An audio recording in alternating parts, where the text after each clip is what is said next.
पक्ष बांधणी, कार्यकर्ते, पदाधिकारी यांच्याशी बैठका आणि महानगरपालिका निवडणुका येतील सरकारच्या मनात आलं असलं, त्यांचा आत्मविश्वास वाढलेला आहे. त्याच्यामुळे ते आता या 14 महानगरपालिकांच्या निवडणुकांचा निर्णय घेतला आहे. त्या संदर्भात पिंपरी चिंचवड असेल, पुणे असेल, कार्यकर्त्यांचं मनोगत जाणून घ्यावं यासाठी आज दिवसभर आमच्या बैठका आहेत. आणि आम्ही हा जो निकाल आहे विधानसभेचा, त्या निकालावर चिंतन आणि मनन करण्यापेक्षा पुढे जायला पाहिजे. वर्ष आम्ही निवडून लढतोय. निवडणुका 10 वर्षामध्ये ज्या आम्ही पाहतोय, ज्या पद्धतीने निवडणुका लढवल्या जातात, हे गेल्या 70 वर्षात आम्ही पाहिले. तरीही महाराष्ट्रात असेल, देशात असेल, लाखोच्या संख्येने आम्हाला मतदान झालं. ज्याने आम्हाला मतदान केलं पण ते मतदान आम्हाला मिळालेलं नाही असं सुद्धा लोकांच्या शंका आहे. आम्ही तुम्हालाच मतदान केलं आणि म्हणून मग त्या मार्कडवाडीसारख्या ठिकाणी अनेक ठिकाणी लोकांनी पुन्हा मतदान घ्या अशा प्रकारच्या मागण्या केल्या. ज्या लोकांच्या संतप्त भावना आहेत त्याचा आम्ही आदर करतो, स्वीकार करतो आणि आमचं पुन्हा राजकीय पक्ष संघटन आहे, कार्यकर्ते आहेत, त्यांना घेऊन आम्ही पुढे जाऊ. जसं तुम्ही आता महापालिका निवडणुकांचा उल्लेख केला, स्वबळाची तयारी असणार ही अद्याप आहे ना. ह्या ज्या चर्चा सध्या सुरू आहेत स्वबळावर लढण्याच्या, त्या आम्ही भारतीय जनता पक्षाबरोबर युतीमध्ये होतो तेव्हाही स्थानिक स्वराज्य संस्था लढताना स्वबळावर लढाव्या किंवा जिल्हा परिषदा स्वबळावर लढाव्या अशी कार्यकर्त्यांची मागणी आणि भूमिका कायम असते. कारण खाली स्थानिक स्वराज्य संस्थेमध्ये इच्छुकांची संख्या जास्त असते, लोकसभेला कमी असते, विधानसभेला परत वाढते, मग खाली परत वाढत जाते. लोकसभेला आमच्या निवडणुका ज्या झाल्या त्याच्यामध्ये फार खेचाताणी नव्हती, ती विधानसभेला तुम्हाला दिसली असेल. काही जागा ज्या आम्हाला वाटत होतं आम्हाला मिळायला पाहिजे, ज्या आम्ही अधिक चांगल्या प्रकारे लढून जिंकू शकलो असतो, त्या आम्हाला मिळाल्या नाही. राष्ट्रवादीला मिळाल्या नसतील किंवा काँग्रेसची अपेक्षा असेल, पण आम्ही खेळाडूची जागा शेवटच्या क्षणी आम्हाला मिळाली आणि आम्ही ती जिंकलो. म्हणजे आमच्या कार्यकर्त्यांना आम्ही लढलो असतो तर आम्ही 100% जिंकलो असतो. जुन्नरची जागा, अशा अनेक जागांवरती शिवसेनेचं पहिल्यापासून एक ताकद आहे. राष्ट्रवादी काँग्रेसला वाटत असेल की अमुक अमुक जागा आमच्या वाट्याला आली असती तर आम्ही जिंकलो असतो. पण आता निवडणुकीत जेव्हा आघाडी असते 2 किंवा 3 पक्षाची, तेव्हा हे असं होत असतं. आणि आपल्या देशामध्ये ज्याच्या हातामध्ये ईव्हीएम त्याची लोकशाही असं समीकरण झालेलं आहे. पण ठीक आहे, यातून मार्ग निघून पुढे जाऊ. तुम्ही आता पुण्याच्या जागांचं उदाहरण दिलं, पण महत्वाचं असं की पुण्यात साधारण तुमचं निगोसिएशन शरद पवारांच्या राष्ट्रवादी सोबत होतं, तिथे आराखडे बसलेले त्यामुळे गणित फसले, जागा कमी आल्या तुमचं म्हणणं नाही. आता त्याच्यावर चर्चा करण्यात अर्थ नाही. पण आम्हाला खेळ आळंदीची जागा शेवटच्या दिवशी मिळाली आणि आम्ही ती जिंकलो हे सांगतो. हडपसरची मिळाली असती, जिंकली असती. आमच्या कार्यकर्त्यांना तशी खात्री होती. हडपसरची जागा ही राष्ट्रवादी काँग्रेसचे प्रशांत जगताप यांनी फार चांगल्या प्रकारे लढले आणि फार थोड्या मताने त्यांचा पराभव झाला. हे पण सांगतो की तुम्हाला आम्ही कुठे कमी पडलोय का किंवा कुठे काय घातपात झालाय का यासाठी आम्ही 3 पक्षांमध्ये चर्चा सुरू असते. याचा अर्थ जागा वाटपाचा सुद्धा नाही, आता कुठेतरी याचा परिणाम झाला. आता निकाल लागलेले आहे. निकाल लागलाय हा बघा. आम्ही ह्या तिघांनी मिळूनच लोकसभा एकत्र लढतो. तिघांनी मिळून लोकसभेला चांगला निकाल दिला, हे सुद्धा तुम्हाला मान्य केलं पाहिजे. विधानसभेला महाराष्ट्रामध्ये सत्ता येईलच अशा प्रकारचं वातावरण होतं आणि तिन्ही पक्षाला तसा आत्मविश्वास होता. पण आता आम्ही महाराष्ट्रात सध्या जे काय चित्र सुरू आहे ना सरकार आल्यापासून आपण पाहत आहे काय चाललं. आता शरद पवार साहेब पुण्यामध्ये होते, ते आता बीड आणि परभणीला निघालेले आहेत. अनेक राजकीय नेते आता बीड परभणीला जात आहेत. आमचे लोक जाऊन आले. या राज्यात काय चाललं? सरकार स्थापन झालं तर मंत्रिमंडळ तयार होत नव्हतं. मंत्रिमंडळानं शपथ घेतली तर खातेवाटप जाहीर होत नाही. अहो, 5वी बहुमत तुमच्याकडे आहे, तुम्हाला कोण अडवत आहे?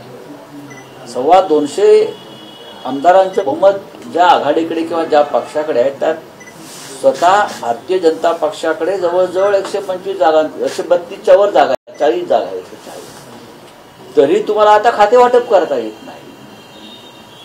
हे राज्य कसं? या राज्यामध्ये कायदा आणि सुव्यवस्था, ठिकठिकाणी खून, हत्या, दरोडे, बलात्कार होत आहेत आणि सरकार, मुख्यमंत्री, उपमुख्यमंत्र्यांची भाषणं ऐका तुम्ही. 14 कोटी जनतेचे आभार मानले. तुम्हाला 14 कोटी जनतेने निवडले नाहीये. तुम्ही जरा बसा शांतपणे. 14 कोटी जनतेचे आम्ही आभार मानतो आम्हाला सरकार दिल्याबद्दल. बरं का? तसं नाहीये.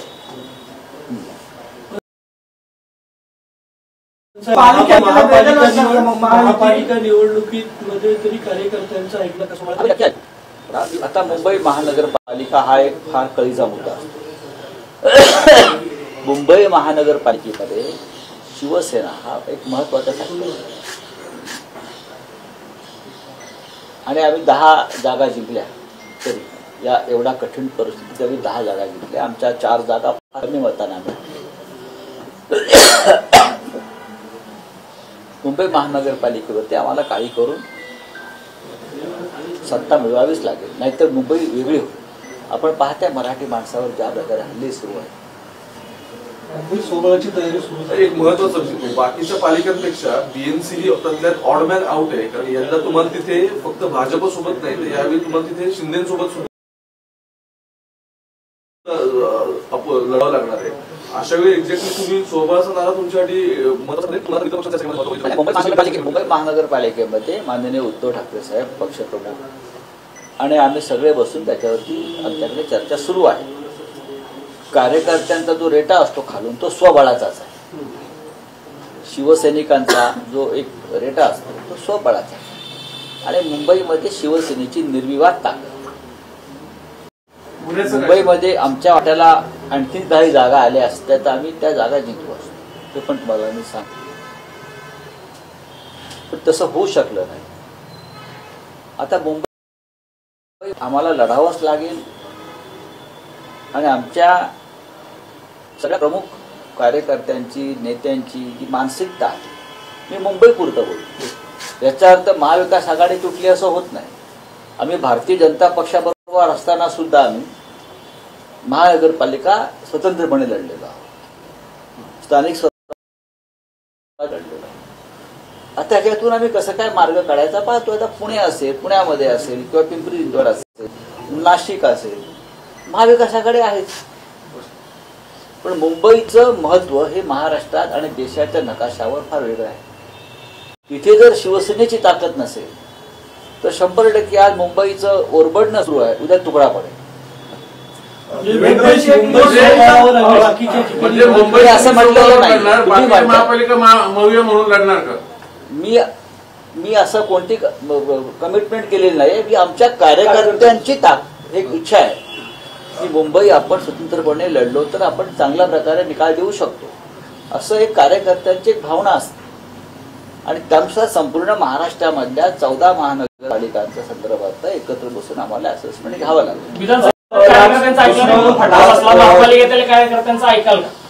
आम्ही नेहमीच कार्यकर्त्यांचं ऐकतो. पण महाविकास आघाडीमध्ये जेव्हा आम्ही काम करतो तेव्हा 3 पक्षांचे कार्यकर्त्यांच्या भावना असतात आणि युती धर्म जो असतो, जो आम्ही भारतीय जनता पक्षामध्ये असताना युती धर्म पाळला नाही.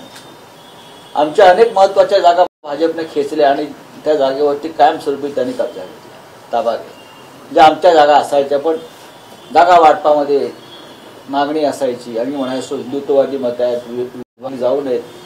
त्या माध्यमातून आम्ही त्यांना भरपूर जागा दिल्या त्या काळात आणि 3 पक्ष असल्यावरती सुद्धा अशा घटना घडत असतात. देवेंद्र फडणवीस विरोधकांवरती सातत्याने आरोप करतायत की अर्बन नक्षल जे आहेत तर त्यांचा आणि विरोधकांचा संबंध आहे.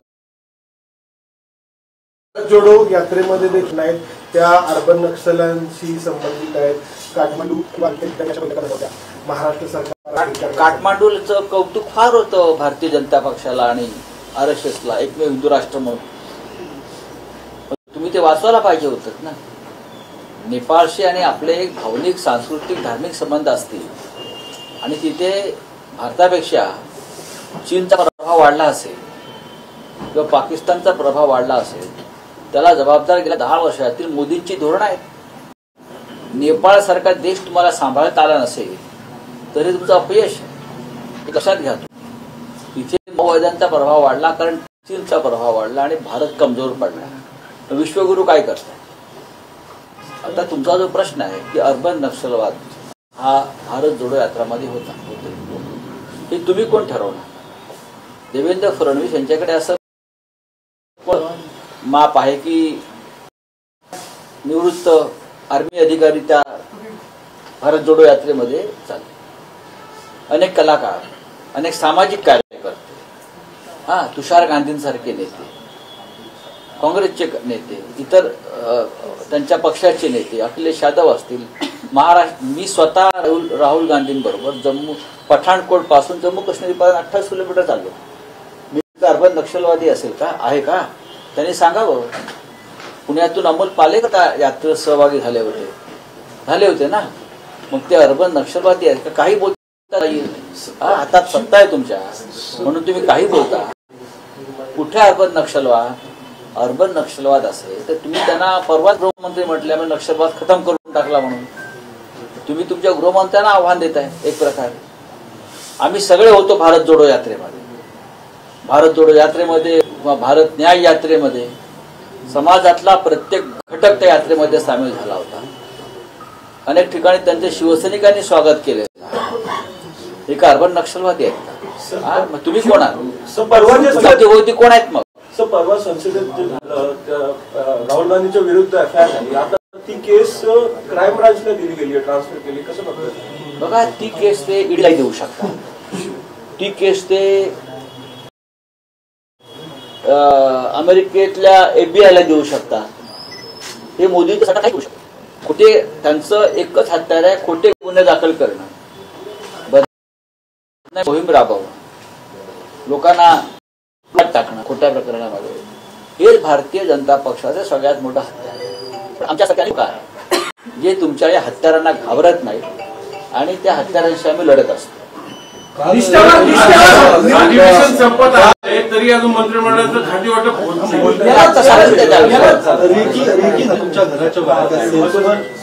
असं मला माहित नाही. मी नव्हतो तिकडे. संशयास्पद तुमच्या काही लोक फिरत होते. पोलीस आले, त्यांनी काही तपास केला असेल. संशयास्पद तुमच्या काही लोक फिरतात, कुठे फिरतात, तुम्हीच माणसं पाठवलं त्याचं उत्तर तर दिलं नाही. बरं का? आणि पोलिसांना आम्ही नव्हतो बोलवलं, पोलीस स्वतः आले असते.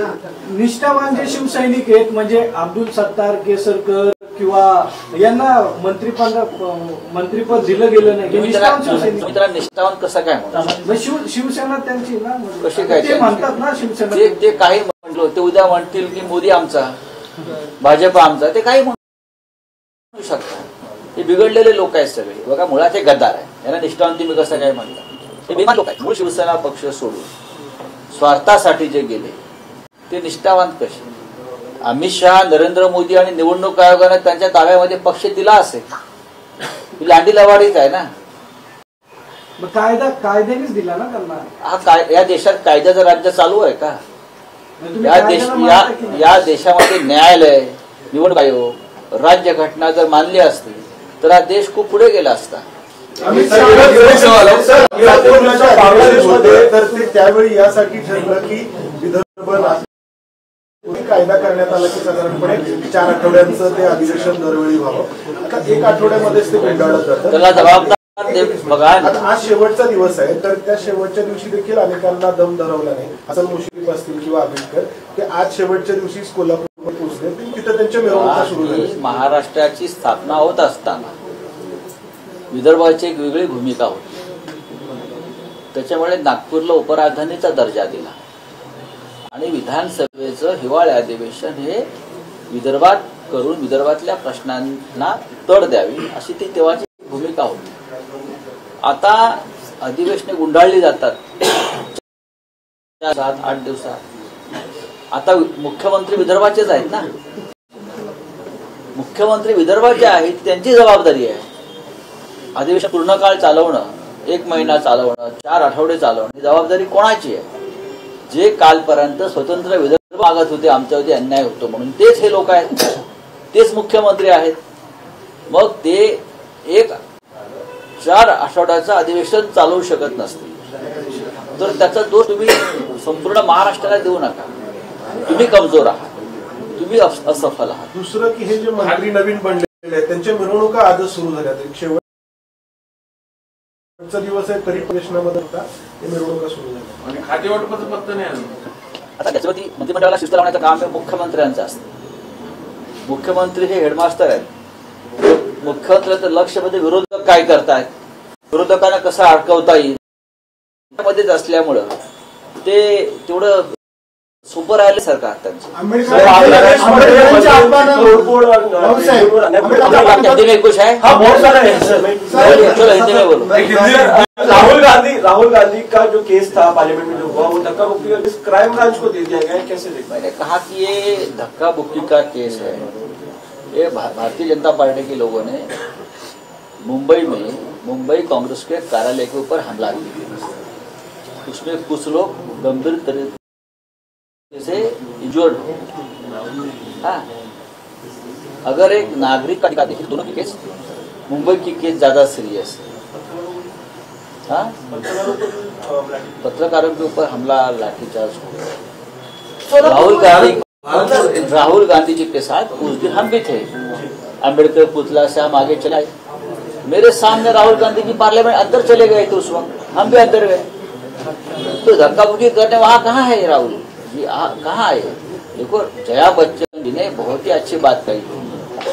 ये जो 2-3 सांसद हैं वो जख्मी होकर जो बेड पर पड़े हैं ना, इतना बेस्ट परफॉर्मेंस एक्टिंग जिंदगी में हमने देखी नहीं. हम भी ये मानते हैं, जया जी की बात से हम सहमत हैं.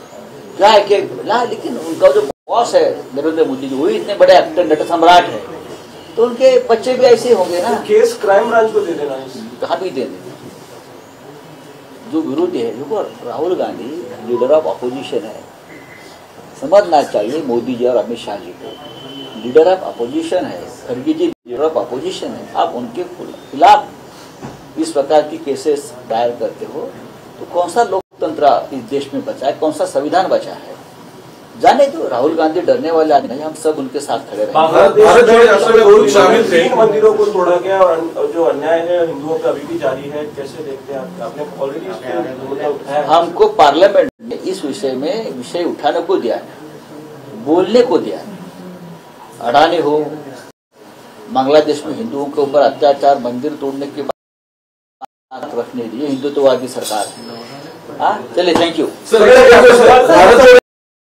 यात्रा में आप खुद शामिल थे, भारत जोड़ो यात्रा में खुद शामिल थे. आपने एक मैच में वॉक भी किया था. उसके बाद सीएम पटेल का कहना है कि नक्सलिट्स उसमें शामिल थे और काठमांडू में इस सब मामले में मीटिंग भी हुई. देखिए, देवेंद्र फडणवीस झूठ बोलते हैं. झूठ बोलते हो तो उनको अच्छा नहीं लगता. बोलते हैं कि संजय राउत माहौल खराब करता है. आप झूठ, परभणी के बारे में झूठ बोला, आपने कल देखा होगा. बीड़ के बारे में झूठ बोला, जो घटना हुई है. कागज लेकर झूठ बोलते हैं, कागज पर झूठ लेके आते हैं, सब वो पढ़ते हैं. उनको क्या मालूम है कौन है नक्सलवाद? अगर काठमांडू में इस प्रकार की मीटिंग हुई है तो आपकी नरेंद्र मोदी सरकार की फेल्यूर है और आप 3-4 साल के बाद ये मुद्दा उठाते हो. क्या काठमांडू में जाकर बैठना और मीटिंग करना गुनाह है क्या? काठमांडू तो आपका प्रिय शहर था एक जमाने में, हिंदू राष्ट्र है, विश्व का एक हिंदू राष्ट्र है, सब बोलते थे. आप नेपाल को बचा नहीं सके, आपका फेल्यूर है. चीन ने कब्जा लिया है नेपाल का, ये विश्वगुरु का फेल्यूर है, ये आरएसएस का भी फेल्यूर है। पूरे विश्व में आरएसएस हिंदू हिंदू करके घूमती है ना, तो नेपाल में जाइए, एक बार हिंदू राष्ट्र का झंडा फहराइए, हम आपके साथ आ जाएंगे। या हिंदुत्व की बात करते हो, बांग्लादेश में क्या हो रहा है, नेपाल में क्या हो रहा है? ये झूठ बोलने वाले लोग हैं। चलिए